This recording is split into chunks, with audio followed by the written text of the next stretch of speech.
নমস্কার বন্ধুরা, ছন্দা রান্নাঘরে সকলকে স্বাগত। দেখুন, আজকে আমি বলেছিলাম যে টক লেবু দিয়ে আমি একটা মাছের রেসিপি বানাবো। মাছের তেল গরম হয়ে গেছে কড়াইতে।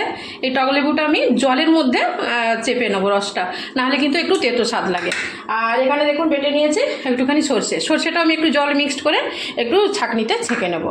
আর এখানে কড়াইতে তেল গরম হয়ে গেছে, আমি আগে মাছটা ভেজে নেব।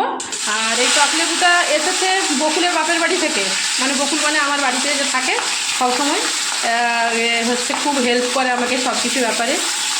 মাছটা ভাজা হয়ে গেছে, একটু সর্ষে আর শুকনো লঙ্কা ফোড়ন দিয়েছি।